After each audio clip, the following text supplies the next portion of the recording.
আচ্ছা, today will be discussing about detectors for nuclear radiation, right? তো নামটা থেকে আমরা বুঝতে পারছি detectors are nothing but devices that can be use to detect nuclear radiations, be it alpha particles, beta particles, gamma rays, or any other subatomic particles. So what is the use of these kind of detectors? এখন সেটা যদি বুঝতে চাও তাহলে it is only through detecting the various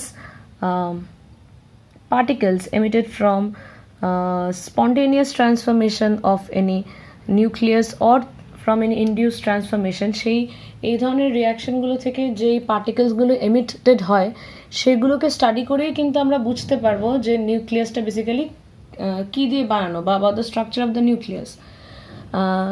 two make it easy for you to understand, যদি একটা example cite করি, ধরো you are studying Rutherford's alpha scattering experiment, তো সেটাতে কিন্তু যে আলফা পার্টিকেলসগুলো যেগুলো ডিফ্লেক্টেড হয়ে গেছে বা যেগুলো স্ক্যাটার্ড হয়েছে, সেই আলফা পার্টিকেলগুলো মেটাল ফয়েল দিয়ে পাস করার পর কতটা কোন দিকে গেছে সেগুলো ডিটেক্ট করেই কিন্তু আমরা বুঝতে পারলাম যে নিউক্লিয়াসের স্ট্রাকচারটা ঠিক কেমন হতে পারে।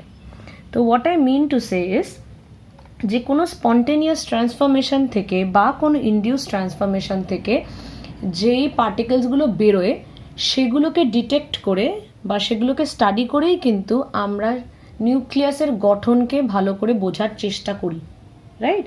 Because we cannot see a nucleus, we cannot through a microscope, right? So these detectors act as our eyes and ears to probe the mystery of the nucleus, right? তো এখানে সেটাই লেখা আছে বেসিক্যালি, যেটা বললাম যে স্পন্টেনিয়াস ট্রান্সফরমেশন বলো বা ইনডিউস ট্রান্সফরমেশন বলো, এগুলো থেকে এমিটেড পার্টিকেলস বা নিউক্লিয়ার রেডিয়েশনস, এগুলোকে ডিটেক্ট করেই কিন্তু আমরা বোঝার চেষ্টা করি নিউক্লিয়াসের স্ট্রাকচারটা ঠিক কেমন। তার মানে আমরা যদি নেচারের সব মিস্ট্রি বুঝতে চাই, detectors are of prime importance, right? এবার তাহলে প্রিন্সিপাল অফ অপারেশনের with respect to the principle of operation, detectors can be classified into three broad types, right? একটা first type of detector যেটা এখানে লেখা আছে, they are the methods based on detection of free charge carriers using ionization mechanism. তাহলে যেই ধরনের ডিটেক্টরে আমরা ionisation মেকানিজমকে use করি বা আয়োনাইজেশন মেকানিজমকে স্টাডি করে ডিটেক্ট করি ফ্রি চার্জ কেরিয়ার্স, সেই ধরনের ডিটেক্টরকে সেই টাইপের, সেটা এক টাইপের ডিটেক্টর বেসিক্যালি যারা আয়োনাইজেশন মেকানিজম থেকে ফ্রি চার্জ কেরিয়ারকে ডিটেক্ট করে, রাইট? তো সেটার এক্সাম্পল হলো ionization chamber, Geiger Muller counter, proportional counter, এবং প্রচুর ডিটেক্টরস হয়, রাইট? এবার আরেক টাইপের কাউন্টার ডিটেক্টর হতে পারে which are based on light sensing, তো সেটার এক্সাম্পল চেরেনকভ ডিটেক্টর বা নিশ্চয়ই আরও হয়। আর আরও তুমি ডিটেক্ট করতে পারো সেটা, আর আরেক টাইপের যে ডিটেক্টর হয় that is based on visualization of track of radiation, মানে রেডিয়েশন যেই ট্র্যাকে যাবে সেই ট্র্যাকটাকে আমরা দেখার চেষ্টা করবো। তো সেই ধরনের ডিটেক্টরের এক্সাম্পল হলো Wilson chamber, bubble chamber, etcetera, right? তো এই যে আমাদের entire class is dedicated towards the detectors which detect free charge carriers using ionization mechanism, right? তো আমরা মেইনলি এই টাইপের ডিটেক্টর স্টাডি করব। তাহলে স্ট্রেট চলে আসি যে what is the method for detection of free charge carriers, right? তো সেসব ডিটেক্টরের ক্ষেত্রে will have a detector which can have parallel plate symmetry বা সিলিন্ড্রিক্যাল জিওমেট্রি। আমরা মেইনলি এখন যখন কথা বলবো আমরা সিলিন্ড্রিক্যাল জিওমেট্রি নিয়েই কথা বলবো, রাইট? তো সেই সব ডিটেক্টরে কি হয়, আমাদের একটা সিলিন্ড্রিক্যাল মেটালিক ক্যাথোড থাকে আর তার সাথে ভেতরে একটা ওয়ার থাকে which is the anode which is coaxial with the cylinder, আর এই সিলিন্ডারের ভেতরে গ্যাস মিক্সচার থাকে which is required for detection, depend করে কি ডিটেক্ট করবো তার উপর। তো ইনকামিং পার্টিকেলস এই ডিটেক্টরে ঢোকে। তাহলে আরেকবার আমি রিপিট করছি, there is a coaxial there is a cylindrical geometry ionization detector based on ionization mechanism. Over here you have a cylinder which is a metallic cylinder, and coaxial with the metallic cylinder we have a metallic wire, or say a tungsten wire. The outer cylinder acts as the cathode and the coaxial wire acts as the anode, right?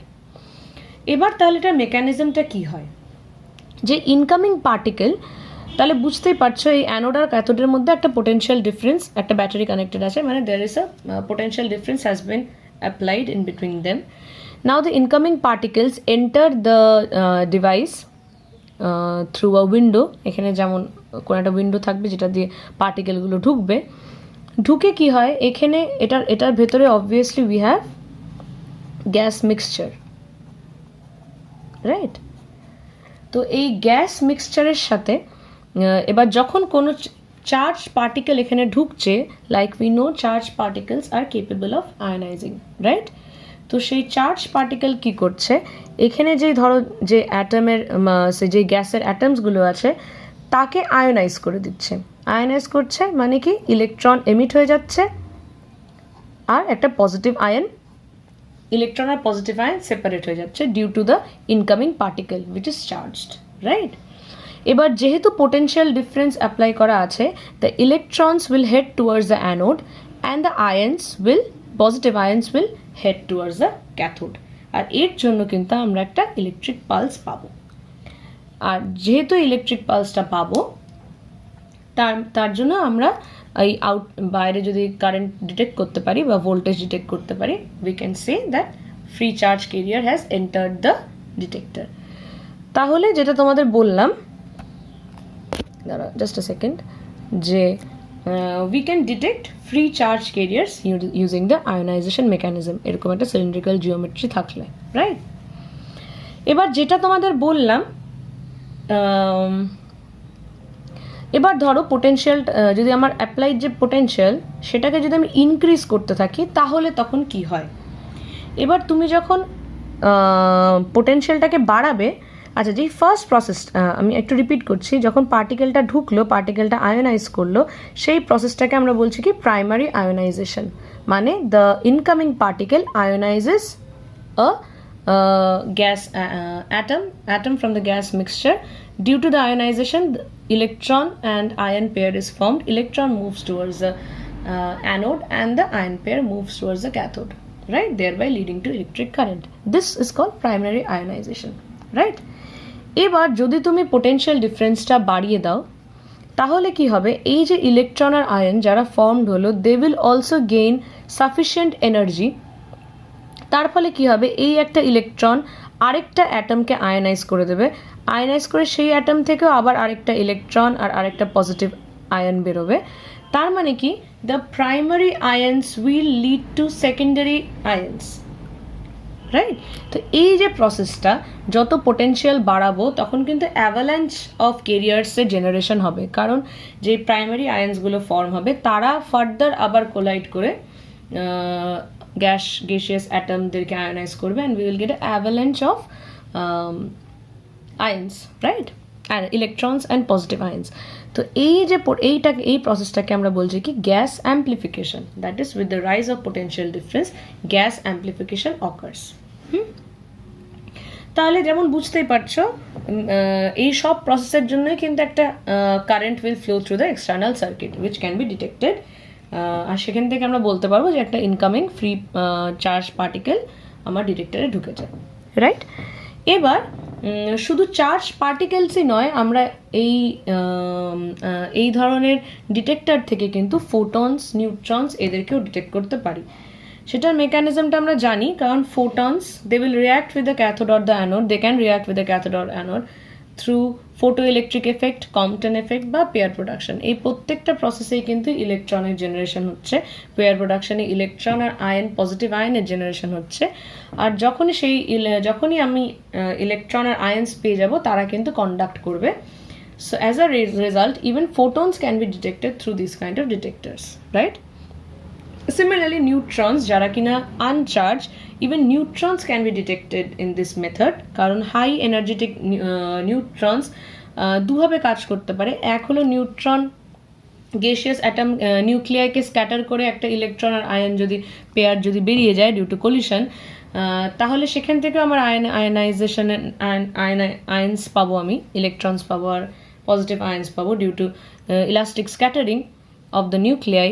R second কিন্তু যদি second আরেকটা method হতে পারে, যদি neutron এই গেসিয়াস মলিকিউলসগুলোর সাথে react করে কোনো পজিটিভ বা নেগেটিভ পার্টিকেলের এমিট করে। তার মানে নিউট্রনস দুইভাবে ইন্টারঅ্যাক্ট করতে পারবে।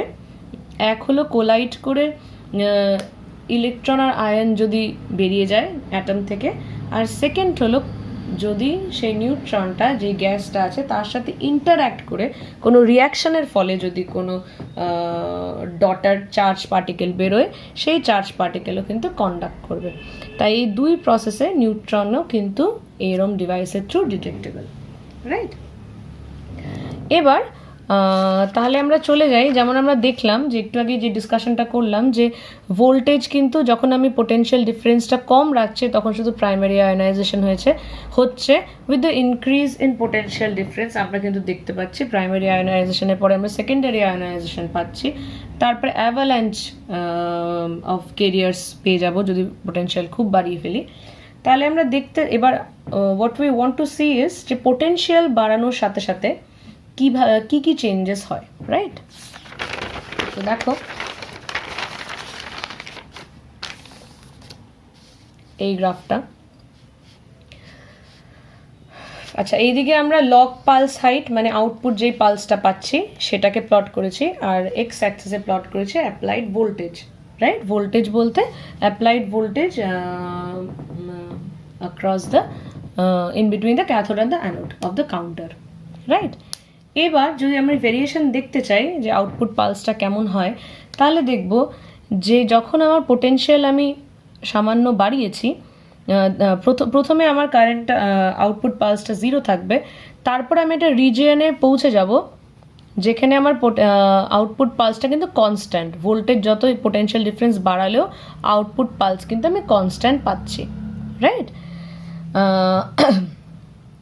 এখানে দুটো লাইন এর জন্য এঁকেছি কারণ এখানে আমি দুটো লাইন দিয়ে বোঝাতে যাচ্ছি বিটা পার্টিকেলস আর আলফা পার্টিকেলস।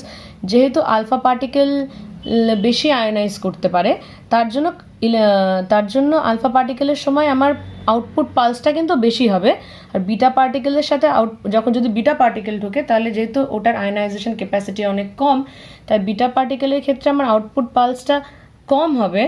বাট যদি পোটেনশিয়াল ডিফারেন্সের সাথে দেখি তাহলে কিন্তু যেই পার্টিকেল ঢুকবে সে কিন্তু একটা পার্টিকুলার রেঞ্জ অফ ভোল্টেজের জন্য আমার কিন্তু আউটপুট পালসের অ্যাম্পলিটিউড কনস্ট্যান্ট থাকবে। সিমিলারলি যদি শুধু আলফা পার্টিকেলই ঢোকে তাহলে কিন্তু এই রেঞ্জে পোটেনশিয়াল যদি আমি ভোল্টেজ বাড়াই আমার intensity of the output pulse কিন্তু কনস্ট্যান্ট থাকছে, রাইট? তারপরেও যদি আমি ফার্দার ভোল্টেজ বাড়াই তাহলে আমি একটা রিজনে রিচ করি যেখানে আমার ভোল্টেজের সাথে সাথে আউটপুট পালস কিন্তু প্রপোর্শনালি ইনক্রিজ করছে, রাইট? কিন্তু এখানেও আমি দুটো পার্টিকেলকে আলাদা আলাদা ডিটেক্ট করতে পারবো, কারণ বিটা পার্টিকেল যদি ঢোকে, ধরো আমি বিটা আলফা দিয়ে বোঝানোর চেষ্টা করছি, যদি বিটা পার্টিকেল ঢোকে যার আয়নাইজেশন পাওয়ার কম, তার জন্য কারেন্টটা অবভিয়াসলি আলফার থেকে কম হবে, কিন্তু এই রেঞ্জ অফ পোটেনশিয়াল ডিফারেন্সে কিন্তু ধীরে ধীরে ও পোটেনশিয়ালের সাথে বাড়বে। মানে it is the range of proportionality where the output pulse will proportionally increase with the voltage, applied voltage, right? Similarly আলফার ক্ষেত্রেও সেটাই দেখিয়েছি যে যেমন আগের পোটেনশিয়াল রেঞ্জে কনস্ট্যান্ট ছিল ভোল্টেজের সাথে, একটা পার্টিকুলার পয়েন্টে যখনই ভোল্টেজ বাড়াতে শুরু করব এবার কিন্তু ধীরে ধীরে ভোল্টেজের সাথে আমার আউটপুট পালসের ইন্টেন্সিটি ধীরে ধীরে বাড়বে, রাইট? তারপরে একটা রিজন আসে যেটা হলো লিমিটেড প্রপোর্শনালিটি রিজন। এই লিমিটেড প্রপোর্শনালিটি রিজনে কি হয়, ঠিক প্রপোর্শনালি ইনক্রিজটা আর হয় না, তাই এই রিজনটা আমাদের খুব একটা কাজের রিজন নয়, কারণ এখান থেকে আমরা খুব একটা কিছু ডিটেক্ট করতে পারবো না। তারপরের রিজন, যদি ফার্দার আমি আমার ভোল্টেজকে বাড়িয়ে ফেলি তখন আমি কি দেখতে পাই, তখন আমার কারেন্টটা বা আউটপুট পালসটা কিন্তু বেড়ে যায়, অনেকটাই বেড়ে যায়, কিন্তু এই রিজনটাতে কিন্তু আমি আর কোন পার্টিকেল এসছে সেটাকে সেপারেট করে আইডেন্টিফাই করতে পারবো না। আমি ডিটেক্ট করতে পারবো একটা পার্টিকেল এসছে, কিন্তু সেটা আলফা পার্টিকেল না বিটা পার্টিকেল সেটা কিন্তু আর ডিটেক্ট করতে পারবো না। এই রিজনটাকে আমরা বলি গাইগার রিজন। আমরা এটা নিয়ে ডিটেলসে একটু পরে আলোচনা করব। তো এই পার্টিকুলার রিজনটা হলো গাইগার রিজন, যেই রিজনে গাইগার মুলার কাউন্টার কাজ করে। আর তারপরে দেখো যদি এই পয়েন্টের উপরে আমি ভোল্টেজটাকে বাড়িয়ে দিই তাহলে আর ডিসচার্জ, কন্টিনিউয়াস ডিসচার্জ হতে থাকবে, তাই আমার ডিভাইস খারাপ হয়ে যেতে পারে। So we won't enter to that reason, right? তাহলে এখানে কিছুই না, আমি পোটেনশিয়ালটা ইনক্রিজ করব আর তার সাথে সাথে আমার আউটপুট পালসের হাইটটা কেমনভাবে ভ্যারি করবে সেটাই দেখিয়েছি। এবার এই রিজন যেখানে আমার আউটপুট পালসটা কনস্ট্যান্ট থাকছে, এই রিজনে হলো ফাংশন করে আমাদের আয়োনাইজেশন চেম্বার। আয়োনাইজেশন চেম্বার তাহলে সেই ডিভাইস বা সেই detector in which the potential difference should not be increased beyond this. এই রিজনে মানে কনস্ট্যান্ট রিজনে যেই কাউন্টারগুলো কাজ করে সেগুলোকে আমরা কি বলি? Ionization chamber. যেই কাউন্টারগুলো এই পার্টিকুলার প্রপোর্শনালিটি রিজনে কাজ করে সেটাকে আমরা বলি প্রপোর্শনাল কাউন্টার। এই লিমিটেড প্রপোর্শনালিটি রিজন যেমন বললাম আমাদের খুব একটা কাজের নয়, তাই এখানে কোনো কাউন্টার কাজ করে না। সিমিলারলি যেই কাউন্টারে আমরা পোটেনশিয়াল ডিফারেন্সটা অনেকটাই হাই রাখি সেইটাকে আমরা কি বলি? Geiger Muller counter. তো এখন আমরা এই তিনটে কাউন্টারে ডিসকাস করব, ionization chamber, proportional counter and Geiger Muller counter, right? এবার তাহলে আয়োনাইজেশন চেম্বারের ক্ষেত্রে কি হচ্ছে, যদি এই ছবিটা দেখো, এই সেম ছবি আমরা এঁকেছি। এখানে আমার একটা কন্ডাক্টিং শেল আছে আর তার সাথে একটা insulated coaxial metal rod, right? This conducting shell is acting as the cathode and the metal rod is acting as the anode. আর এক্সটার্নালি আমরা একটা রেজিস্ট্যান্স কিন্তু পুট করেছি যার থ্রু আমরা বুঝতে পারবো যে কারেন্ট ফ্লো করছে কি করছে না, রাইট? এবার আয়োনাইজেশন চেম্বারের ক্ষেত্রে যেমন বললাম আমার কিন্তু potential difference will be less as compare to the other counters. তো পোটেনশিয়াল ডিফারেন্স আয়োনাইজেশন চেম্বারের ক্ষেত্রে it is a few hundred to few thousand volts. আর এইখানে যে গ্যাস মিক্সচারটা আছে সেই গ্যাস মিক্সচারটার প্রেশার হলো অ্যারাউন্ড 1 অ্যাটমসফিয়ার, রাইট? এবার যেমন তোমাদের বলেছি এই আয়োনাইজেশন চেম্বার কিন্তু প্যারালাল প্লেট জিওমেট্রিরও হতে পারে, সিলিন্ড্রিক্যাল জিওমেট্রিরও হতে পারে। We are mainly dealing with cylindrical geometry. Parallel plate geometry হলে দুটো প্যারালাল প্লেট থাকতো, একটা ক্যাথোড হতো একটা অ্যানোড হতো, রাইট? তো সেটাও হতে পারে, but we will be dealing mainly with cylindrical geometry.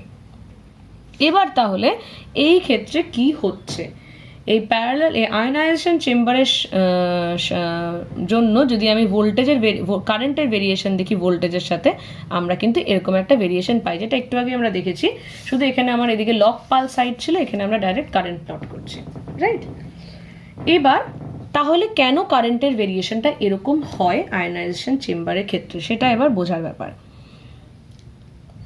But যেমন তোমাদের বলেছি যে আয়োনাইজেশন চেম্বারের ক্ষেত্রে কিন্তু ইলেকট্রিক ফিল্ডটা কম, আর যেই গ্যাসের প্রেশারটা মানে which is around 1 atmosphere is considerably high, right? এবার তাহলে দেখো একটা রিজন আসছে যেখানে ধীরে ধীরে আমার কারেন্টটা বাড়ছে আর তারপরে কারেন্টটা স্যাচুরেট করে যাচ্ছে। তাহলে এই জিনিসটা কেন হচ্ছে? আয়োনাইজেশন চেম্বারের ক্ষেত্রে শুধু প্রাইমারি আয়োনাইজেশন হয়। প্রাইমারি আয়োনাইজেশন বলতে কি, আমরা ভোল্টেজটা পোটেনশিয়াল ডিফারেন্সটা এতটা অবধি শুধু বাড়াবো যে শুধু প্রাইমারি আয়োনাইজেশন হবে বলতে যেই চার্জ পার্টিকেলটা ঢুকবে বা যেই পার্টিকেলটা ঢুকবে সেটা ঢুকে ইলেকট্রন আর আয়ন পেয়ার জেনারেট করবে, যারা হলো প্রাইমারি, যেটাকে আমরা বলছি প্রাইমারি আয়োনাইজেশন। কিন্তু তারপরে কিন্তু এই ইলেকট্রন আর আয়নরা সাফিসিয়েন্ট এনার্জি পাবে না যে ওরা ফার্দার আয়োনাইজেশন প্রসেস করতে পারবে। তার মানে কি আয়োনাইজেশন চেম্বারে শুধু প্রাইমারি আয়োনাইজেশন হবে, there is no secondary ionization, যার জন্য পোটেনশিয়াল ডিফারেন্সটা এখানে অনেকটাই কম। অতটাই পোটেনশিয়াল ডিফারেন্স অ্যাপ্লাই করা হয় যে ফিল্ডটা লো হবে due to low field and also যেহেতু আমার হাই প্রেশার মানে কি, আমার যে পার্টিকেলগুলো তাদের যে মিন ফ্রি পাথ বা প্রেশার যখন খুব বেশি হবে তার মানে কি মিন ফ্রি পাথটা কম হবে। এবার মিন ফ্রি পাথ যদি কম হয় তাহলে যদি মিন ফ্রি পাথটা কম হয় তাহলে যেই ইলেকট্রন বা আয়ন ওই মিন ফ্রি পাথের মধ্যে কিন্তু ওইটুকুনি পাথে সাফিসিয়েন্ট এনার্জি গেইন করতে পারবে না ফ্রম দ্য ফিল্ড। যদি মিন ফ্রি পাথটা অনেকটা বড় হতো তাহলে ওই ডিস্টেন্স ট্রাভেল করতে করতে ফিল্ড থেকে ওরা সাফিসিয়েন্ট এনার্জি গেইন করতো আর আরেকটা সেকেন্ডারি আয়োনাইজেশন স্টার্ট করে দিতে পারতো, কিন্তু তার মানে ফার্স্ট আমার এখানে ইলেকট্রিক ফিল্ড লো, এটা একটা জিনিস যার জন্য সেকেন্ডারি আয়নাইজেশনের চান্স অবভিয়াসলি কম। আর সেকেন্ডলি আমার প্রেশারও হাই, প্রেশার হাই মানে অবভিয়াসলি আমার মিন ফ্রি পাথটা কম হয়ে যাচ্ছে, আর মিন ফ্রি পাথ কম হয়ে যাওয়া মানে distance travel between two successive collisions is very small, আর since the distance is very small, তার জন্য এই লো ফিল্ড থেকে দ্য দ্য আয়ন্স বা electrons can't gain sufficient energy to again start a secondary ionization, যার জন্য এই দুটো ক্রাইটেরিয়ার জন্য গ্যাস অ্যাম্প্লিফিকেশন কিন্তু এই ধরনের চেম্বারে হয় না, শুধু প্রাইমারি আয়ন্স ফর্ম হয় যারা ক্যাথোড আর অ্যানোডের দিকে মুভ করে যায়, আর due to that we get a current in the external circuit. There is no secondary ionization বা নো গ্যাস অ্যাম্প্লিফিকেশন, যার জন্য আমার এখানে গ্যাস অ্যাম্প্লিফিকেশন ফ্যাক্টর কিন্তু 1। তার মানে কি একটা আয়ন একটা পার্টিকেল ঢুকে কিন্তু শুধু একটাই ইলেকট্রন আর একটাই আয়ন বেরোবে, তার থেকে বেশি কিন্তু বেরোবে না। এবার তাহলে কি হচ্ছে, তাহলে কারেন্টের ভেরিয়েশনটা কেন এরকম হচ্ছে, যখন আমার পোটেনশিয়ালটা অনেকটাই কম তখন কি হয়, যেই আয়ন্সগুলোর ফর্মেশন হয়েছে, ফার্স্টলি ভোল্টেজ যদি না থাকে প্রাইমারি আয়ন্স তো will be formed but they will not be able to reach the cathode and anode. কেন কি, যেহেতু আমার ইলেকট্রিক ফিল্ড যদি আমার কম হয়, পোটেনশিয়াল কম মানে কি, এখানে আমার ইলেকট্রিক ফিল্ড কম, আর ইলেকট্রিক ফিল্ড যদি কম হয় তার মানে যেহেতু মিন ফ্রি পাথটা আমার কম, যেহেতু ইলেকট্রিক ফিল্ডটা কম, তার জন্য কিন্তু velocity of the ions will also be less, right? Because the ions বা electrons will gain velocity from the electric field. এবার ইলেকট্রিক ফিল্ডের জন্য আমার কি হবে, আমার আয়ন্সের ভেলোসিটিটা কম হয়ে যাবে, আর আয়ন্সের ভেলোসিটি কম মানে কি, এবার ওরা ধীরে ধীরে মুভ করার জন্য রিকম্বিনেশন প্রসেস বেশি হবে, যার জন্য এই রেঞ্জে কিন্তু আমার রিকম্বিনেশন হয়। এবার ধীরে ধীরে ধীরে ধীরে যত আমি ইলেকট্রিক ফিল্ড বাড়াচ্ছি তত আমার আয়নের ভেলোসিটি বাড়ছে, আর যেহেতু ভেলোসিটি বাড়ছে বেশি আয়ন ধীরে ধীরে আমার ক্যাথোড আর অ্যানোডে রিচ করতে পারছে, কিন্তু যখন আমার ইলেকট্রিক ফিল্ডটা কম তখন কিন্তু আয়নের ভেলোসিটিটাও কম, আর ভেলোসিটি কমের জন্য কিন্তু রিকম্বিনেশন বেশি হয়ে যাচ্ছে, কারণ ধীরে ধীরে যাচ্ছে আর পথে যেই ইলেকট্রন আর আয়ন কম্বাইন করে যাচ্ছে, আর কম্বাইন করার জন্য কিন্তু কারেন্ট আমি পাচ্ছি না। তাই একটা পার্টিকুলার ভোল্টেজ অবধি আমাকে যেতে হবে যাতে রিকম্বিনেশনটা 0 হয়ে যায়, আর যা ইলেকট্রন আর আয়নের ফর্মেশন হয়েছে তারা সবাই যাতে ক্যাথোড আর অ্যানোড অবধি পৌঁছে যেতে পারে। তাহলে এই রিজনটাতে রিকম্বিনেশন হয় জন্য ধীরে ধীরে ধীরে ধীরে ভোল্টেজের সাথে সাথে কিন্তু আমার প্রাইমারি আয়ন্স বা কারেন্টটা ধীরে ধীরে ধীরে ধীরে বাড়ছে, যত ভোল্টেজ বাড়বে তত ভেলোসিটি বাড়বে তত রিকম্বিনেশন কম হবে। তারপরে আমি এমন একটা রেঞ্জে চলে যাচ্ছি যেখানে যতগুলো প্রাইমারি আয়ন্স ফর্ম হয়েছে তারা সবাই ক্যাথোড আর অ্যানোড অবধি পৌঁছে যাচ্ছে, যার জন্য আমি একটা কনস্ট্যান্ট কারেন্ট পাচ্ছি। এবার যেমন তোমাকে বললাম আয়নাইজেশন চেম্বারের ক্ষেত্রে ভোল্টেজটা এমনই রাখা হয় যে সেকেন্ডারি আয়নাইজেশন হয় না, তাই প্রাইমারি আয়নাইজেশন এই পয়েন্টের পরে যতগুলো ফ্রি পার্টিকেল ঢুকছে ততগুলোই আমরা ইলেকট্রন আর পজিটিভ আয়ন পেয়ার পাচ্ছি, আর তারা সবই হলো ক্যাথোড আর অ্যানোড অবধি পৌঁছে যাচ্ছে। তার জন্য ভোল্টেজের সাথে কিন্তু আরও কোনো ভেরিয়েশন নেই, ভোল্টেজ যদি তুমি একটু বাড়াও তাও যত পার্টিকেলস ফর্ম হচ্ছে সবাই ক্যাথোড অ্যানোড অবধি পৌঁছাচ্ছে। তো it is not dependent on the voltage or the potential difference between the cathode and anode in this range, right? এবার তাহলে আমরা দেখি যে এই যদি আমি কারেন্ট ডেন্সিটিটা বের করতে চাই সেটা কত হবে in case of ionisation chamber, right? current density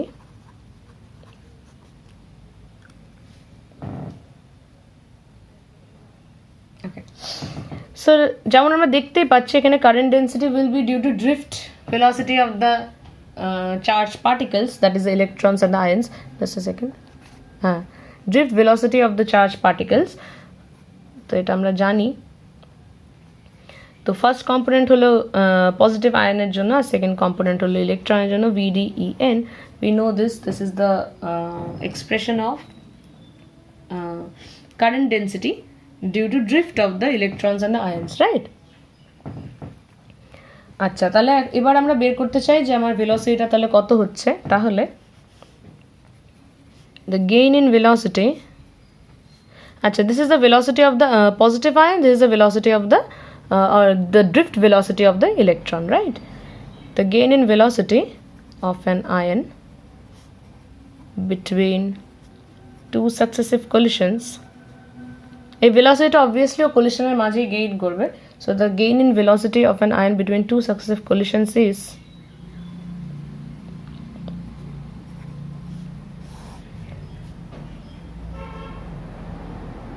আচ্ছা, এই দুটো সাকসেসিভ কোলিশনের মাঝখানে টাইমটাকে আমরা যদি মিন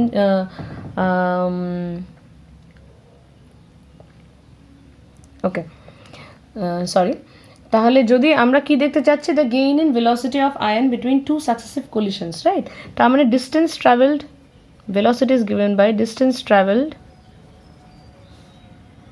in time tau, where tau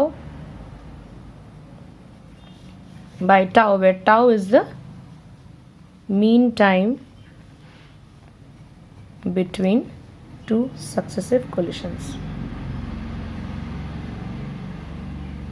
right? তাহলে টাউ যদি mean time between two successive collisions হয়, তাহলে ভেলোসিটি কি? Distance travelled in time tau by tau, তাই না? That is the gain in velocity. আচ্ছা, এই টাউ এবার এই টাউ এর এক্সপ্রেশন যদি তুমি বের করতে চাও, টাউকে যেটা বললাম, it's the mean time between two successive collisions, that means it will be equal to lambda by c, where lambda হলো mean free path. Mean free path is nothing but the mean distance traveled between two collisions, তাই না? তাই mean free path R c is mean thermal velocity. Thermal velocity of the ion. আচ্ছা, যাই হোক, তো এখানে আমাদের কি আছে, আমরা যে ভেলোসিটিটা বের করতে যাচ্ছি, that is nothing but the distance travelled in time tau is equal বা divided by tau, but distance travelled in tau মানে half a tau square divided by tau is equal to a tau by 2, right? এবার এটা কি? এটা basically acceleration, যেটা বোঝাই যাচ্ছে। এবার অ্যাক্সেলারেশন তাহলে কত? Acceleration is equal to field যদি আমার ই হয়, due to the applied potential difference, if the field is e, then the acceleration is given by e by m, right? তাহলে ইন কেস অফ ইলেকট্রনস, তাহলে আমার এখান থেকে এই এটা যদি আমরা পুট করে দিই, এ আর টাউ যদি ইকুয়েশনে পুট করি, therefore V is equal to E by 2m lambda c, or v is equal to ke, right? Where k is nothing but e lambda by mc2, আর এটাকে আমরা বলি কি? Ionic mobility. দেখো, এটার নিচে মাস আছে। আচ্ছা, এটা কিন্তু আমরা ইলেকট্রনিক চার্জ আর ইলেকট্রনের মাস ধরেছি, তো তার জন্য এটা ইলেকট্রনের আয়নিক মোবিলিটি বেরিয়েছে। এনিওয়েজ, তো as you can see, the ionic mobility is inversely proportional to the mass of the particle. Mass যত বেশি হবে তার মোবিলিটি তত কম হবে, রাইট? তার মানে আমরা বলতে পারি the current density is dependent on the ionic mobility, কারণ এখান থেকে ভি যদি আমরা ওখানে পুট করে দিই, all we get is K I plus K E en, আর e কে আমরা রিপ্লেস করতে পারি কি? the potential difference applied divided by d, where small d is the separation between the cathode and the anode. Separation between cathode and anode, right? So this is the expression of the current density in the ionization chamber, right? এবার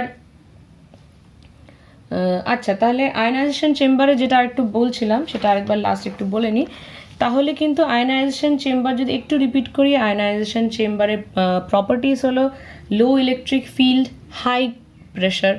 লো electric field আর high প্রেশারের জন্য the primary আয়ন্স formed do not get sufficient energy between the successive collisions to gather enough energy to cause a secondary ionization, যার জন্য primary ionisation হয়, শুধু হয়, secondary ionisation হয় না। তার মানে each incoming particle will generate electron ion pair, the electron ion pair created won't generate further electron ion pair, right? আচ্ছা, তার জন্য এখানে গ্যাস অ্যাম্প্লিফিকেশন ফ্যাক্টর এখানে 1, আর হলো এই ক্ষেত্রে আমরা যেটা আরেকটা জিনিস দেখা, সেটা যেটা আগেই বলেছি, এই ক্ষেত্রে কিন্তু আমরা পার্টিকেলকে শুধু ডিটেক্ট নয়, আমরা কিন্তু বুঝতেও পারবো কোন পার্টিকেল এসছে, মানে we can characterise the particle. কারণ যেহেতু তার মানে যেই পার্টিকেল বেশি আয়োনাইজ করবে, ধরো আলফা পার্টিকেল বেশি আয়োনাইজ করবে মানে কি, আলফা পার্টিকেল প্রথমবার আলফা পার্টিকেল ধাক্কা মারবে, ইলেকট্রন আয়ন পেয়ার জেনারেট হবে, আবার আলফা পার্টিকেল গিয়ে আরেকটা অ্যাটমকে ধাক্কা মারবে, আবার ইলেকট্রন আয়ন পেয়ার জেনারেট করবে। এবার যেহেতু আলফা পার্টিকেল আয়োনাইজেশন পোটেনশিয়ালটা বেশি, তার জন্য কিন্তু alpha particle will create a huge number of electron ion pair as compare to beta particle, যার কিনা আয়োনাইজেশন পাওয়ারটা কম। তার জন্য আলফা পার্টিকেলের ক্ষেত্রে কিন্তু আমরা হাইয়ার কারেন্ট পাবো, আর বিটা পার্টিকেলের ক্ষেত্রে কিন্তু লেস কারেন্ট পাবো। তার মানে কি, এই ধরনের ডিটেক্টর কিন্তু শুধু ডিটেক্ট করতে পারবে তা না, they can even characterize the particle, we can distinguish between particles by measuring the mean intensity of the mean intensity of current, right? এটা কিন্তু আমরা ডিটেক্ট করতে পারবো কোন পার্টিকেল এসেছে। আচ্ছা, এবার প্রপোর্শনাল কাউন্টার যেটা তোমাদের একটু আগে দেখিয়েছি, proportional counter works in this range, যেখানে এবার আমার কারেন্টটা স্যাচুরেটেড থাকে না, কিন্তু ভোল্টেজের সাথে সাথে একটু ইনক্রিজ করে। তো প্রপোর্শনাল কাউন্টারের ক্ষেত্রেও আমরা দেখছি যে যেই আয়নাইজেশন পাওয়ার বেশি, সে কিন্তু বেশি কারেন্ট দেবে, আর যার আয়নাইজেশন পাওয়ার কম, সে কিন্তু কম কারেন্ট দেবে, কিন্তু ভোল্টেজের সাথে সাথে কারেন্ট আমার ইনক্রিজ করবে, রাইট? তো এই রেঞ্জে যেই কাউন্টাররা কাজ করে তাদেরকে আমরা কি বলি, প্রপোর্শনাল কাউন্টার। তো প্রপোর্শনাল কাউন্টারের ক্ষেত্রে কিন্তু গ্যাস অ্যাম্প্লিফিকেশন হয়, মানে কি সেকেন্ডারি আয়োনাইজেশনও কিন্তু প্রপোর্শনাল কাউন্টারের ক্ষেত্রে হয়, কিন্তু সেটা উইদিন কন্ট্রোল। সেকেন্ডারি আয়োনাইজেশন আর gas amplification is equal to 10⁻³ ফ্যাক্টরটা এরকম। আচ্ছা, তাহলে যেটা বলছি, in case of proportional counter, একটা পার্টিকেল যদি তোমরা বুঝতে চাও, একটা পার্টিকেল এসেছে, সেই particle will give rise to a electron and ion pair. This electron will further create another electron and ion pair, right, which will reach to the cathodes and anodes. তার মানে proportional কাউন্টারের ক্ষেত্রে কিন্তু এই secondary আয়োনাইজেশনটা হয়, যার জন্য কি হয়, ভোল্টেজটা যেহেতু বাড়িয়ে দিয়েছি, তার জন্য কিন্তু আমার কারেন্টটা ভোল্টেজের সাথে প্রপোর্শনালি বাড়তে থাকে একটা পার্টিকুলার রেঞ্জ অবধি, রাইট? এবার আমরা ডিস্টিংগুইশ, এখানে এই প্রপোর্শনাল কাউন্টারের ক্ষেত্রে আমরা we can distinguish between particles. সেটা দেখো খুবই ইজি বুঝতে, কারণ আলফা পার্টিকেলের ক্ষেত্রে যেহেতু বেশি এনার্জি হবে, তাই বেশি প্রাইমারি আয়োনাইজেশন হবে। বেশি প্রাইমারি আয়োনাইজেশন মানে বেশি ইলেকট্রন আয়ন পেয়ার জেনারেট হবে, সেই electron ion pair will further create secondary ionization, যার জন্য আমার ওভারঅল কারেন্টটা আলফার ক্ষেত্রে বেশি হবে, বিটার ক্ষেত্রে কম হবে। তার জন্য proportional counters can very well distinguished between particles. Proportional কাউন্টারের ক্ষেত্রে আমার গ্যাস অ্যাম্প্লিফিকেশন ফ্যাক্টর হলো 10⁻³। It is nothing but the number of secondary ions resulting from each primary ions, ঠিক আছে? তো গ্যাস অ্যাম্প্লিফিকেশন ফ্যাক্টর আমার approximately 10⁻³ হয়। আর প্রপোর্শনাল কাউন্টারের ক্ষেত্রে আরেকটা, যেটা আয়নাইজেশন চেম্বারের ক্ষেত্রে কি হয়েছে, যে প্রাইমারি আয়োনাইজেশনটা, মানে বেসিক্যালি অনেকটা সাফিসিয়েন্ট এনার্জি লাগবে to ionize. In case of ionization chamber, primary আয়োনাইজেশনটা কিন্তু একদম সেন্ট্রাল ওয়্যারের কাছে হয়, কারণ ফিল্ডটা সেন্ট্রাল ওয়্যারের কাছেই, খুব বেশি দূরে কিন্তু অতটা বেশি না। But in case of proportional counter, central wire মানে অ্যানোডের থেকে কিন্তু বেশ অনেকটা দূরের থেকেই আয়োনাইজেশন শুরু হয়ে যায়। It is not that it occurs very close to the central wire, কিন্তু মোটামুটি কাছে অনেকটা দূরের থেকেই কিন্তু আমরা আয়োনাইজেশন প্রসেসটা শুরু হয়ে যায়, কারণ ফিল্ডটা দূরেও অনেকটাই বেশি, right? So I think this is all about proportional counter. এবার ডাইরেক্ট আমরা we want to understand what is a Geiger Miller counter, যেটা মোস্ট ইম্পর্টেন্ট। তো let's see Geiger Miller counter কি।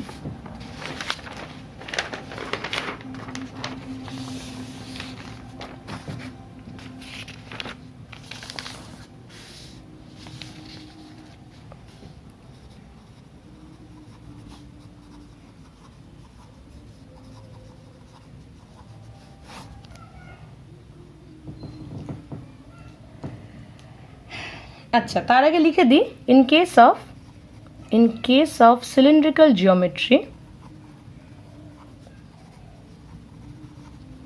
Geometry the electric field at a distance r from the anode is given by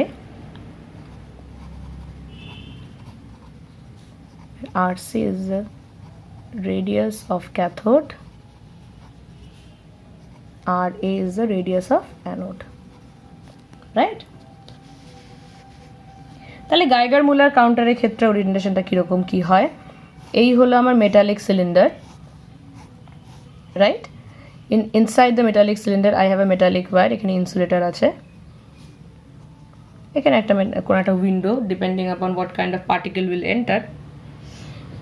এটা it's made of tungsten, mostly made of tungsten. আচ্ছা, এই anode,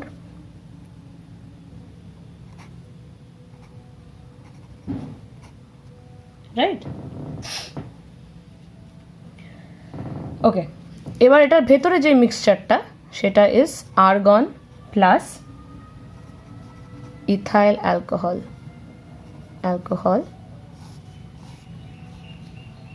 in the ratio 10:1, right? Argon is an inert gas and ethyl alcohol is a volatile compound, right? Our pressure is approximately 10 centimeter of Hg.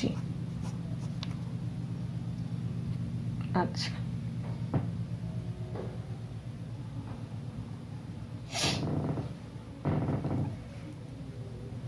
এক second, just a second.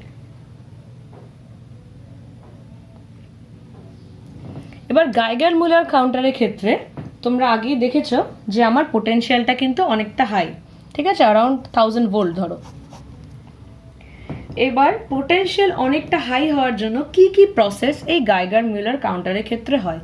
এতক্ষণ অবধি আমরা যেই কাউন্টারগুলো দেখেছিলাম, আমরা কিন্তু দেখেছিলাম ওগুলোতে কিছু রিজনে স্যাচুরেশন আসছে, প্রপোর্শনালি ইনক্রিজ করছে উইথ ভোল্টেজ, কিন্তু গাইগার মিলারের ক্ষেত্রে কিন্তু we get a enormous amount of current বা ভোল্টেজ, আর আমরা কিন্তু আর পার্টিকেলকে ডিস্টিংগুইশ করতে পারি না। All we can do is we can just detect a incoming particle, কিন্তু আর বলতে পারি না যে কোন পার্টিকেল ঢুকেছে।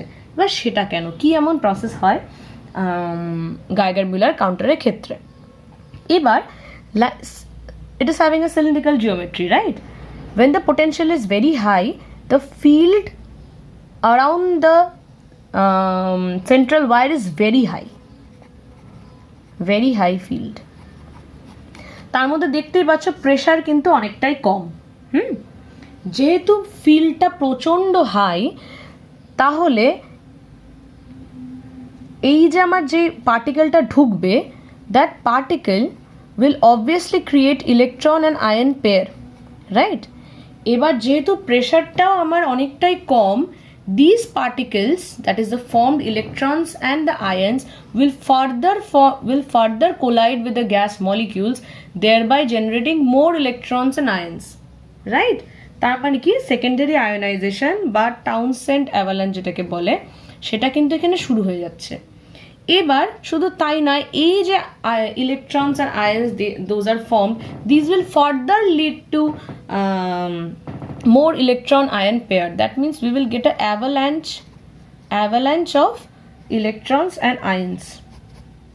তাহলে যেটা তোমাদের বললাম সেটা দুটো কারণ। এক হলো কারণ আমার পোটেনশিয়াল ডিফারেন্সটা খুব হাই, যার জন্য হিউজ ইলেকট্রিক ফিল্ড হাই, মানে আমার আয়ন্সগুলো প্রচুর ভেলোসিটি পেয়ে গেছে। এইদিকে আবার প্রেশার কম, এইদিকে আবার প্রেশার কম মানে মিন ফ্রি পাথও বেশি, তার মানে এই প্রচুর এনার্জি গেইন করতে পারছে দুটো সাকসেসিভ কলিশনের মাঝখানে।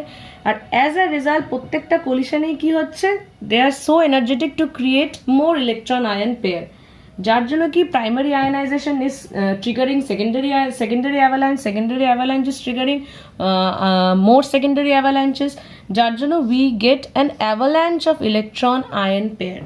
এটা গেল ফার্স্ট প্রসেস যেটা একটা কাজ করে। সেকেন্ড আরেকটা জিনিস হয়, সেটা হলো এই অ্যাভালাঞ্চের মধ্যে যেই গ্যাস মলিকিউলসগুলো পড়ে যায়, যেখানে অ্যাভালাঞ্চের সৃষ্টি হচ্ছে সেখানে গ্যাস মলিকিউলসও আছে, সেই গ্যাস মলিকিউলসগুলো কি হয়, in this process they might get excited. মলিকিউলে কোনো অ্যাটম বা আয়ন এসে ধাক্কা মারলো তো দে গেট এক্সাইটেড, হয়তো এমিট করলো না বাট দে গেট এক্সাইটেড। এবার এক্সাইটেশনের পরে যখন তারা ডি এক্সাইট করে দে গেট ফোটনস, রাইট। এবার এই ফোটনটা ফার্দার কি করবে, এই ফোটনটা এবার দুটো কাজ করতে পারে, এই ফোটন ক্যাথোড বা অ্যানোডে গিয়ে ফোটো ইলেকট্রনস এমিট করে দিতে পারে, রাইট, বা এই photon can be absorbed by other gas molecules and they can thereby emit electrons বা ions, electrons and ions। তার মানে কি এই দুটো প্রসেস একসাথে কাজ করছে, এক হলো avalanche due to the high electric field, আর আরেকটা হলো the excited gas molecules, they get de-excited, they emit photons, these photons further go to the cathode বা anode and emit electrons and electrons, that is due to photoelectricity, বা সেই ফোটনটা further gas অ্যাটমের সাথে react করে কিন্তু আবার electron positive ion pair generate করতে পারে, which are যেহেতু এই সবগুলো ফরমেশনে খুব হাই ফিল্ডের মধ্যে হচ্ছে, তাই they will immediately separate out, leading to huge amount of ions, right. তাহলে আমি যে দেখলাম যে we get repeated number of avalanches within a very short period of time, তাই না? তো অ্যারাউন্ড 1 মাইক্রোসেকেন্ডের মধ্যে কিন্তু we get a huge number of avalanches, okay। এবার এই প্রসেসটা অবভিয়াসলি যদি কন্টিনিউ করতে থাকে তাহলে তো current will keep on flowing, current বাড়তে থাকবে, কিন্তু সেটা হয় না, this process comes to a stop and that is what is desirable, তাই না? যদি একটা পার্টিকেল আসে, সে একটা পার্টিকেলের জন্য গাইগার ডিসচার্জ চলতে থাকবে, তা তো নিশ্চয়ই ডিজায়ারেবল নয়। The discharge has should come to an end, যাতে আবার নতুন একটা পার্টিকেল যখন ঢুকবে যাতে সেটার জন্য আবার একটা নতুন ডিসচার্জ শুরু হয় and we can detect it. So the discharge for a particular particle obviously should come to an end, right. এবার তাহলে সেটা কিভাবে হচ্ছে, যেমন আমরা দেখে নিয়েছি যে enormous amount of electron ion pair কিন্তু জেনারেট হয়ে গেছে। এবার যেই সিনারিওটা দাঁড়ায় সেটা হলো, এই যে ইলেকট্রনসগুলো since they are much more lighter, তারা কিন্তু খুব ইজিলি অ্যানোড অব্দি পৌঁছে যায়, কিন্তু এই যে আমার হেভিয়ার আয়ন্সগুলো, পজিটিভ আয়ন্সগুলো, they take much more longer time to reach the cathode, right, since they are much more heavier than the electrons, যার জন্য যখন আমাদের ট্রিমেন্ডাস অ্যাভালাঞ্চের সৃষ্টি হয়ে গেছে, তখন কিন্তু এখানে dense concentration of electrons and positive ions are present. The electrons come to the anode, but the dense sheath of positive ions is still very close to the anode, right, and they're heading towards the cathode but much more slowly। এবার এই dense শীথ of speech charge কি করে, আমার যে effective ফিল্ডটা সেটাকে কিন্তু reduce করে দেয়, রাইট। তার মানে কি, due to the dense space charge sheath, the electric field around the central wire is reduced considerably। এবার যেমন আমরা কিছুক্ষণ আগে দেখেছি যে একটা পার্টিকুলার ভোল্টেজের নিচে যখন ভোল্টেজটা ফল করে যাবে, আমার গাইগার ডিসচার্জ কিন্তু স্টপ হয়ে যাবে, তাই না? তার মানে কি, এই ডেন্স শীটটা বেসিক্যালি কি করে, আমার ভোল্টেজটাকে কমাতে কমাতে যেই থ্রেশহোল্ড ভোল্টেজ, মানে যেটা নিচে চলে গেলে গাইগার ডিসচার্জ আর হবে না, যদি আগের ছবিটা রেফার করো তাহলেই বুঝতে পারবে যে এই পার্টিকুলার ভোল্টেজের নিচে কিন্তু গাইগার ডিসচার্জ স্টপ করে যায়, তাই না? তার মানে কি, এবার ওই ডেন্স শীতের জন্য যখনই আমার এফেক্টিভ ভোল্টেজটা থ্রেশহোল্ড ভোল্টেজের থেকে কমে যাচ্ছে, আমার Geiger discharge is coming to an end, right, and this is what is desired. কিন্তু এখানে আরেকটা ঘটনা ঘটে, which is problem, that is যে এই গাইগার ডিসচার্জটা এন্ড হওয়া মানে কি, তারপরে অন্য একটা পার্টিকেল আসলে কিন্তু ডিটেক্ট করার কথা, কিন্তু কি দেখা যায় যে এই যে পজিটিভ আয়নগুলো তারা মোটামুটি এখান থেকে ক্যাথোড অব্দি যেতে they take around 10⁻⁻⁴ second, right. 10⁻⁴ second পরে যখন এই পজিটিভ আয়ন্সগুলো ক্যাথোডের এখানে আসে, তো অবভিয়াসলি এদের একটা এনার্জি আছে, ধরে নিচ্ছি ইআই, বাট ইআই এনার্জি আছে এদের। এবার এই পজিটিভ আয়ন্সগুলো কী করে, they take a electron from the cathode and get neutralized, right? এবার তাহলে বাকি কতটা এনার্জি পড়ে থাকলো, ইআই মাইনাস ডাব্লিউ, কারণ W is the work, if W is the work function of the cathode element, এবার ডাব্লিউ এনার্জি লাগবে একটা ইলেকট্রনকে বের করতে, বাট ইলেকট্রনটাকে নিয়ে ও নিউট্রালাইজ হয়ে গেল, মানে কি বাকি এনার্জি এতটা পড়ে থাকলো, E I minus W, which is emitted as a photon, right? এবার এই ফোটনটা অবভিয়াসলি এই ফোটনটা এমিট হয়ে গেল। এবার এই এনার্জিটা যদি আবার ওয়ার্ক ফাংশনের থেকে বেশি হয়ে থেকে থাকে, তাহলে এই ফোটনটা আবার এখান থেকে একটা ইলেকট্রন এমিট করে দেবে, ক্যাথোডে ধাক্কা মারবে। এই ফোটনটা যদি আবার ক্যাথোডের, মানে ফোটনটার এনার্জি যদি ক্যাথোড বা অ্যানোড যেখানকার ওয়ার্ক ফাংশনের থেকে বেশি হয়, তাহলে কি হবে, further electrons will be knocked out from the cathode surface. এবার ইলেকট্রন একটা বেরিয়ে যাওয়া মানে কি, আবার সে গাইগার ডিসচার্জের সৃষ্টি করা, মানে কি by the end of 10⁻⁴ second a second Geiger discharge will be initiated, which is obviously undesirable. এটা কিন্তু একদমই ডিজায়ারেবল নয়, কারণ একটা পার্টিকেলের জন্য যদি সবসময় গাইগার ডিসচার্জ হতেই থাকে, তো we cannot detect any more particles. So this has to be stopped, this process has to be stopped.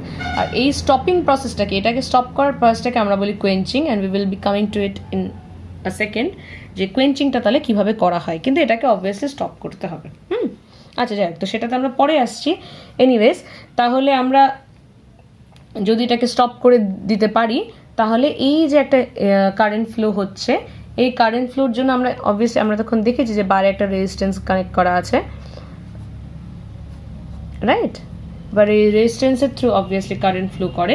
এবার কারেন্ট ফ্লো করার জন্য এখানে একটা চেঞ্জ ইন পোটেনশিয়াল হয়, that is equal to IR, which thereby leading in a change of potential in the anode, and a change of potential is the change of potential at the anode appears as a voltage pulse, ঠিক আছে?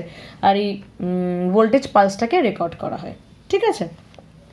তাহলে যদি ওই voltage পালসটাকে আমরা applied ভোল্টের সাথে plot করি, এটা হলো applied voltage, that is voltage potential difference between the cathode and anode.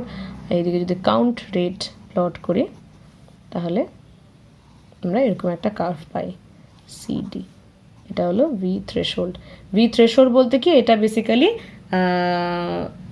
আমার এখান থেকে গাইগার রিজন, মানে পেটু রিজনটা আমরা পাই, আমরা এই রিজনেই অপারেট করার চেষ্টা করি, কিন্তু এই থ্রেশোল্ড ভোল্টেজের পরের থেকে আমার অ্যাম্প্লিফিকেশন শুরু হয়। মানে আগে যেমন আয়নাইজেশন চেম্বার যেই রেঞ্জে ওয়ার্ক করে, সেই রেঞ্জে গাইগার মিউলার কাউন্টার কিছু ডিটেক্ট করতে পারে না। এটা ওইভাবে ডিভাইস যত কম কারেন্ট ডিটেক্ট করতে পারে না। V threshold is the voltage after which gas amplification just starts. Gas amplification শুরু হতে হতো, মানে বেসিক্যালি এটা প্রপোর্শনাল কাউন্টারের রিজন, আর তারপরে আমরা চলে যাই গাইগার রিজনে, যেখানে কাউন্ট রেটটা প্রায় কনস্ট্যান্টের দিকে সামান্য একটু বাড়ে উইথ ভোল্টেজ। সো এটাই হলো, this is the variation of count rate with voltage, right? আর this is called the characteristic curve of Geiger-Müller counter, that is plotting the count rate as a function of applied potential difference. এই রিজনটা হলো আমার Geiger-Müller discharge, Geiger-Müller region, right? এইটুকুনি হলো proportional reason. তো যেটা তোমাদের একটু আগে বললাম, ভি থ্রেশোল্ডের নিচে যখনই আমার ভোল্টেজটা নেমে যাবে স্পেস চার্জের জন্য, তখনই কিন্তু আমি আর কোনো কারেন্ট পাবো না ইন Geiger-Müller counter, তার মানে আমার ডিসচার্জটা বন্ধ হয়ে গেল। আচ্ছা, তো this is how we detect a particle in a Geiger-Müller counter, right? এবার তাহলে যেই প্রবলেমটা তোমাদের এক্ষুনি বলছিলাম, যে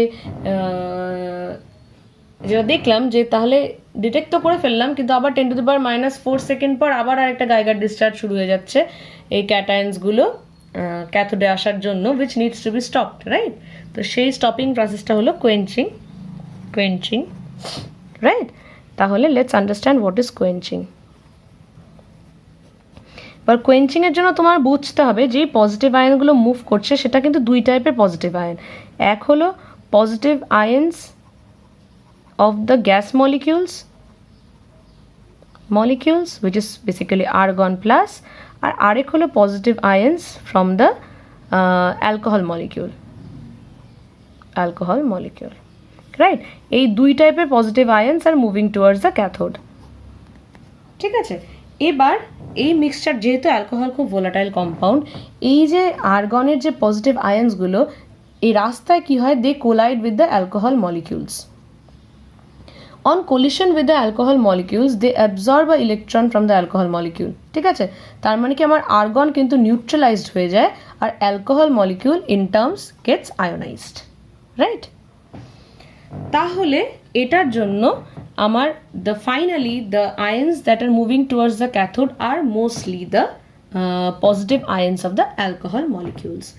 তাহলে যেহেতু এবার ক্যাথোডে যেই আয়ন্সগুলো পৌঁছে গেছে সেগুলো বেশিরভাগই অ্যালকোহল মলিকিউল, আর যেহেতু অ্যালকোহল খুবই ভোলাটাইল, তাই তাই এই আয়ন্সগুলো কী করে, they take electrons from the cathode, they get neutralized and যেই এনার্জিটা এমিট হয় সেটার থেকে finally they dissociate.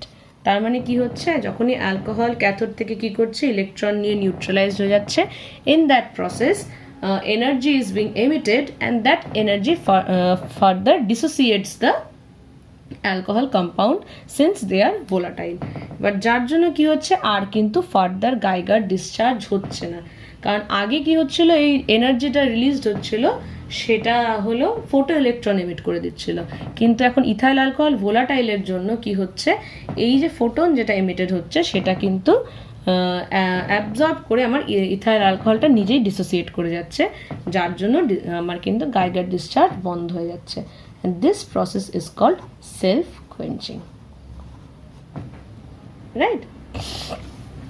so that's all that you need to know about quenching. এবার গাইগার ডিসচার্জের ডিসকাশন শেষ হওয়ার আগে তোমাদের তিনটে টার্ম অবভিয়াসলি জানা উচিত। একটা হলো what is called the dead time, what is called the resolving time, and what is called the recovery time. সেটা সবগুলোই একটা আমরা একটা গ্রাফিক্যাল রিপ্রেজেন্টেশন দেখলেই বুঝতে পারবো।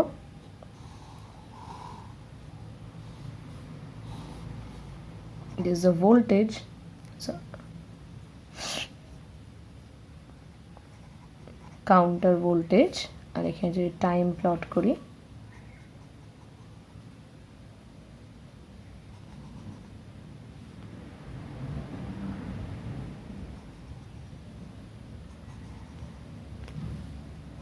এই টাইমটাকে আমরা বলছি ডেড টাইম, এই টাইমটাকে বলছি রিজলভিং টাইম, আর এই টাইমটাকে বলছি রিকভারি টাইম। ঠিক আছে, আমি লিখছি না, বাট এই ছবি দেখেই তুমি বুঝতে পারবে that dead time is the time interval between production of the initial pulse and the initiation of the second Geiger discharge. তার মানে কি, দেখো এই টাইমটা দেখো, যখন আমার ভোল্টেজটা অপারেটিং ভোল্টেজ ভি অপারেট, আর এটা হলো ভি থ্রেশহোল্ড, অপারেটিং ভোল্টেজে কি হলো, আমার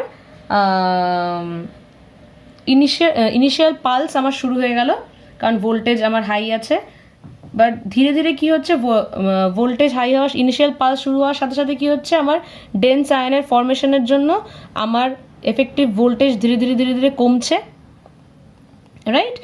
এবার ডেন্স আয়নগুলো এবার কমতে কমতে ডেন্স আয়নগুলো আবার ধীরে ধীরে ক্যাথোডের দিকে মুভ করছে, মুভ করতে করতে একটা পয়েন্ট এমন হচ্ছে যে আমার থ্রেশহোল্ড ভোল্টেজের থেকে ওপরে আবার ভোল্টেজটা বাড়তে শুরু করছে। আমি আরেকবার এই ছবিটা রিপিট করছি, এখানে আমার ভোল্টেজটা হাই, যে ভোল্টেজ আমি অ্যাপ্লাই করেছি, তাই এখানে আমার পালস ইনিশিয়েট হয়ে গেছে। এবার পালস ইনিশিয়েট হওয়ার সাথে সাথে কি হচ্ছে, আমার ডেন্স আয়ন শীত ফর্মেশন শুরু হয়ে গেছে অ্যানোডের কাছে, যার জন্য ধীরে ধীরে কি হচ্ছে, আমার ভোল্টেজটা কিন্তু অপারেটিং ভোল্টেজটা কিন্তু ধীরে ধীরে কমে থ্রেশহোল্ডের নিচে চলে গেছে। এবার নিচে যেতে যেতে একটা পয়েন্টে কি হচ্ছে, আমার ডেন্স চার্জটা ধীরে ধীরে মুভ করছে ক্যাথোডের দিকে, তাই মুভ করতে করতে আবার কি হবে, আমার এফেক্টিভ ভোল্টেজটা বাড়তে থাকবে। এবার by the time they reach the cathode, আমার কিন্তু এফেক্টিভ ভোল্টেজ আবার থ্রেশহোল্ড ভোল্টেজের ওপরে বাড়তে শুরু করবে। যখনই থ্রেশহোল্ড ভোল্টেজের ওপর বাড়তে শুরু করবে, তার মানে কি আমার গাইগার ডিসচার্জ আস্তে আস্তে হতে শুরু করেছে। তার মানে এই যে টাইম ইন্টারভালটা between the initiation of the initial pulse and the initiation of the second Geiger discharge, এই যে টাইম ইন্টারভালটা, সেটাকে আমরা কি বলি, সেটাকে আমরা বলি dead time. Dead time is around 50 to 100 microseconds, right? এবার আমরা কি জানি যে থ্রেশহোল্ডের ওপরে উঠলে ধীরে ধীরে আমার গাইগার ডিসচার্জ ঠিক শুরু হয় না, থ্রেশহোল্ডের একটু ওপরে ভোল্টেজ উঠলে তারপরে গাইগার ডিসচার্জ শুরু হয়, রাইট? তাহলে রিজলভিং টাইমটাকে আমরা কি বলে ডিফাইন করি? It is somewhat greater than the dead time,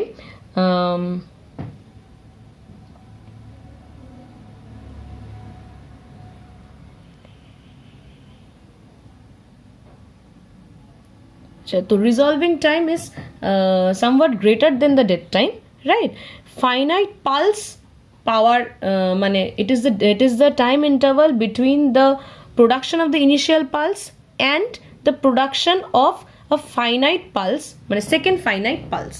মানে কি গাইগার ডিসচার্জ শুরু হওয়ার সাথে সাথে তো ফাইনাইট পালস পাই না, একটা পার্টিকুলার ভোল্টেজ অ্যামাউন্ট একটু পার্টিকুলার বাড়লে তারপরেই ফাইনাইট পালস পাই। তাহলে the time interval between the production of the initial pulse and the production of a finite second pulse, সেটাকে আমরা কি বলি? Resolving time, right? আর রিকভারি টাইম হলো কি? সেই পালসটা যখন ফাইনালি একদম ইনিশিয়াল পালসের হাইট অবধি চলে যায়, ওই যে ডিফারেন্সটা, সেটাকে আমরা কি বলি? Recovery time. তো it is the time interval after which the counter returns to its original state, মানে ভোল্টেজটা আবার বাড়তে বাড়তে যখন একদম অপারেটিং ভোল্টেজে চলে যায়, তখনই আমরা ফাইনালি আমাদের ফুল সাইজ পালসটা আবার পাই, আর ওই টাইমটাকে আমরা কি বলছি? Recovery time, right? তো I think this is all for Geiger Muller counter. তো আজকে এতটাই থাক, থ্যাংক ইউ।